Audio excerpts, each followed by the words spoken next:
Everyone, my self doctor वैभव शर्मा।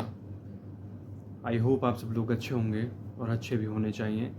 जैसा कि आप सबको पता है कि नीट काउंसलिंग अभी चालू हो चुकी है। मतलब फ़र्स्ट राउंड का अप्रॉक्स ऑल इंडिया देखा जाए, अदर स्टेट में देखा जाए तो फर्स्ट राउंड की काउंसलिंग कंप्लीट हो चुकी है और उसका फर्स्ट राउंड की काउंसलिंग का सीट अलॉटमेंट प्रोसेस चल रहा है और कुछ जगह तो रिज़ल्ट आ चुके हैं।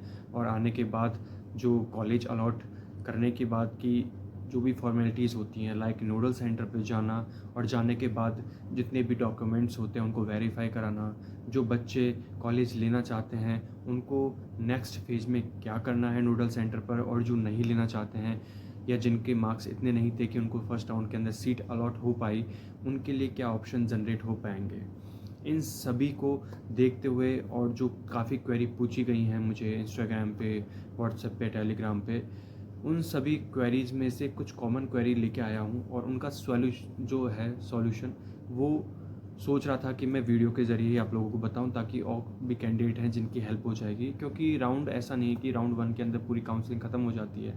राउंड 2 भी है, राउंड 3 भी है, देन स्टे वैकेंसी राउंड है, काफ़ी राउंड्स आएंगे और ये काउंसलिंग चलती रहेगी। तो ये जितना भी प्रोसेस जो कॉमन होते हैं वो आप लोगों को वन टाइम बताकर मैं समझता हूँ कि एक बार आप लोगों के कन्फ्यूजन को दूर कर देना सही रहेगा। तो उन क्वेश्चंस पे अच्छे से बात पहले आपको बताऊंगा कौन से पूछे गए हैं, फिर उनका सॉल्यूशन क्या है वो भी बताएंगे। तो बिना टाइम वेस्ट करे वीडियो को स्टार्ट करते हैं। उससे पहले जो भी न्यू कमर्स हैं चैनल पे, वो चैनल को सब्सक्राइब कर लें, बेल आइकन को प्रेस कर लें, और किसी भी टाइप की कोई प्रॉब्लम होती है तो आप उनसे रिलेटेड अभी मेरी प्लेलिस्ट के अंदर all UP private medical college detail video करके फ़ोल्डर है, जहाँ पर केवल और केवल यूपी के स्टेट के जितने भी मेडिकल कॉलेज है जिनकी काउंसलिंग से रिलेटेड या कॉलेज से रिलेटेड जितनी भी इन्फॉर्मेशन आप लेना चाहते हैं वहाँ से मिल जाएगी। कोई अदर स्टेट से जो बच्चा आ रहा है वो देखना चाहता है, वो नहीं देख पाया कॉलेज को, तो अच्छे से मैंने कॉलेज का विज़िट कराया है, टूर कराया है, तो आप जाके वहाँ से देख सकते हैं, इन्फॉर्मेशन कलेक्ट कर सकते हैं। तो क्वेश्चंस के ऊपर आते हैं। तो क्वेश्चंस में सबसे पहला जो क्वेश्चन पूछा गया है वो मैं आपको बताता हूँ। तो सबसे फर्स्ट क्वेश्चन पूछा गया है, वो क्वेश्चन ये है कि सर नोडल सेंटर पर सपोज़ करें कि हमें काउंसलिंग, फर्स्ट क्वेश्चन है कि नोडल सेंटर पर हम गए और हम अपग्रेडेशन की फॉर्म के अंदर गए कि नहीं मुझे कॉलेज अपग्रेड कराना है।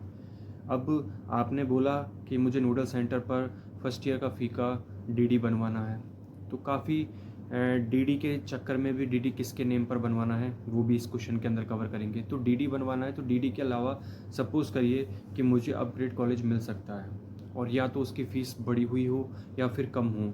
अप्रॉक्स जो यूपी के अंदर ट्राई कर रहे हैं बच्चे जो अपग्रेडेशन में जा रहे हैं वो वही जा रहे हैं जहाँ फ़ी जो अधिकतर 85 या 95% बच्चे ऐसे हैं जो कि कम बजट वाले कॉलेजों को देख रहे हैं। तो उनका इसकी कॉमन क्वेश्चन रहता है कि सर मान लो कि मुझे अपग्रेडेड कॉलेज मिल गया और मिलने के बाद आपके अकॉर्डिंग मैंने नोडल सेंटर पर फ़ीस सबमिट करा दी और वहाँ की फ़ीस कम आई, तो डोंट वरी, वो सब जो फ़ीस आपने सबमिट कराई है उसका सॉल्यूशन आपको अब दे देता हूँ। तो इस क्वेश्चन का बहुत प्यारा सॉल्यूशन है कि आपने जो भी, जैसे सपोज़ करिए अभी किसी कॉलेज की फ़ीस है पर ईयर का ले लेते हैं 14 लाख समथिंग का है, ओके, एनुअल फ़ीस है।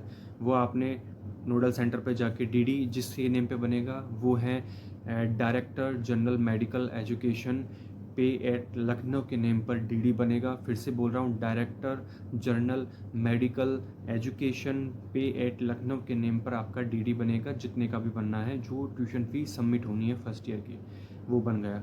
अब सपोज़ करिए 14 लाख आपका प्रेजेंट के अंदर जो कॉलेज अलॉट हुआ है उसकी फ़ी है। देन जो आपको नेक्स्ट में अपग्रेडेशन के बाद राउंड सेकंड के अंदर रिजल्ट में अलॉट होगा उसकी फ़ी 14 लाख ना होकर शायद आई थिंक 13 लाख हो या 12 लाख हो, कुछ भी हो, लेकिन प्रेजेंट से कम हो। तो इस टाइम पे जो फ़ी हमने बढ़ी हुई दी है उसका क्या होगा? तो उसका घबराने की आप लोगों को बिल्कुल भी ज़रूरत नहीं है।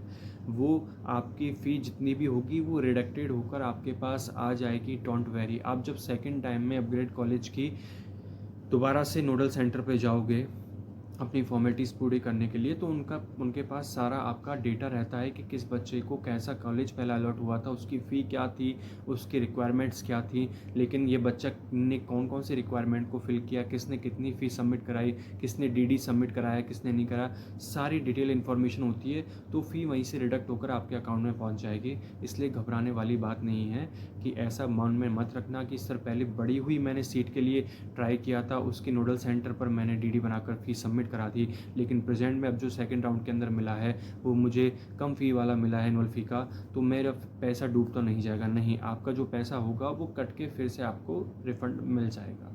पहला क्वेश्चन का सॉल्यूशन मिल गया।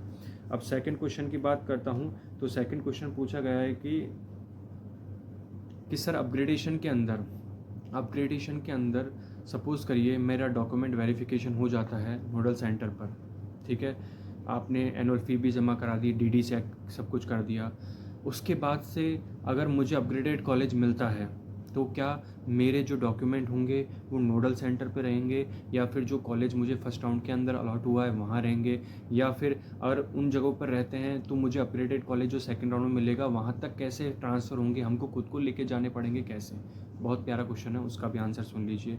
सारी फॉर्मेलिटी वही पूरी करेंगे जिसके अंदर आपको नोडल सेंटर पर जाना है। सारे के सारे डॉक्यूमेंट्स पहले फर्स्ट बार बता रहा हूँ, अच्छे से सुन लेना। ये जो डाउट सेशन है वो कॉमन क्वेश्चंस के ऊपर है, वो आपको बता देता हूँ। 10th-12th की मार्कशीट लगेगी आपकी और उसका सर्टिफिकेट लगेगा, माइग्रेशन सर्टिफिकेट और टीसी लगेगी। देन यूआईडी के अंदर आपका आधार कार्ड लगेगा, नीट का एडमिट कार्ड लगेगा, नीट का एडमिट कार्ड के संग नीट का स्कोर कार्ड लगेगा। ओके, आपका साथ ही साथ आपके जितने भी कोई भी किसी भी कास्ट से बिलोंग करता है ऐसा बच्चा, उसका कास्ट सर्टिफिकेट होना चाहिए, कास्ट सर्टिफिकेट पर्टिकुलर होना चाहिए अनरिजर्व कैटेगरी को छोड़कर। अलॉटमेंट के टाइम पे अलॉटमेंट लेटर आपके पास होना चाहिए, जो कॉलेज आप ऑनलाइन डाउनलोड कर सकते हैं साइट पे जाके। अलॉटमेंट लेटर, उसके बाद 12 फोटोग्राफ ऐसे होने चाहिए जो आपके प्रेजेंट टाइम के हों, ऐसा नहीं है कि बैक टाइम के हों। इसके अलावा ये जितने भी डोमिसाइल सर्टिफिकेट हो तो ठीक है, नहीं हो तो कोई दिक्कत नहीं है, पर मैं पॉसिबिलिटी ये रखना चाहूँगा कि आपके पास हो। और जो भी बच्चे जिनके पास गैप सर्टिफिकेट को लेके बहुत सारे क्वेश्चन थे, उसका एक क्वेश्चन आपको उठा के उसका आंसर भी दूंगा। तो गैप सर्टिफिकेट उन सभी बच्चों के लिए है जो प्रेजेंट के अंदर अपने जब 12th पास करी थी उसके बाद से लेकर उन्होंने नीट का एग्ज़ाम देने के अंदर 1 साल या 1 साल से ज़्यादा का टाइम स्पेंड कर दिया है, तो उन सबको गैप सर्टिफिकेट बनवाने की ज़रूरत है। ठीक है, इसका सॉल्यूशन बताऊंगा। तो आपका जो जितने भी डॉक्यूमेंट आप सबमिट करा दोगे नोडल सेंटर पर फर्स्ट राउंड के अंदर रिजल्ट अलॉट होने के बाद में, देन इस कंडीशन के अंदर जब आपको सेकंड राउंड के अंदर अपग्रेडेड कॉलेज मिलता है तो आपको कुछ नहीं करना, फिर से नोडल सेंटर जाएंगे, और नोडल सेंटर पर जाने के बाद आप वहाँ पर जो नोडल अधिकारी होता है उनको पता लग जाएगा कि इस बच्चे को अपग्रेडेड कॉलेज मिला हुआ है। तो तब तक के लिए आपके जितने भी डॉक्यूमेंट्स होते हैं वो आपके नोडल सेंटर पर ही रहते हैं। End of the day counselling जब कंप्लीट हो जाती है सब कुछ, थर्ड राउंड के बाद में मोपअप राउंड ऑफलाइन हो जाता है, उसके बाद में आपके डॉक्यूमेंट जो होते हैं एज ए फाइल फॉर्म के अंदर आपके रिलेटेड कॉलेज के अंदर ट्रांसफ़र किए जाते हैं, तो आपको कहीं ले जाने की ज़रूरत नहीं है। लेकिन कहीं कहीं ऐसा भी होता है कुछ कॉलेजों के अंदर कि आपको खुद नोडल सेंटर से अपने डॉक्यूमेंट्स उठाने हैं, फाइल लेनी है, देन आपको जाना है आपके अलॉटेड कॉलेज के अंदर जो न्यू अपग्रेड कॉलेज है। ऐसा ही डीडी के संग होता है, या तो जो फ़ी बढ़ के आई है उसे रिडक्ट करके एडजस्टमेंट हो जाएगा, या कम है अब बढ़ी हुई देनी है तो उसमें इंक्रीमेंट करके आपको वो डीडी है वो सबमिट करा देना है नोडल सेंटर पर। ये सेकंड क्वेश्चन है। थर्ड क्वेश्चन का आंसर है कि सर अगर हम गैप सर्टिफिकेट दिखाना नहीं चाहें 1 साल वाला तो क्या होगा? देखिए, 1 साल वाला जो आप गैप सर्टिफिकेट बनाना चाहते हैं, नहीं दिखाना चाहते हैं तो नो प्रॉब्लम।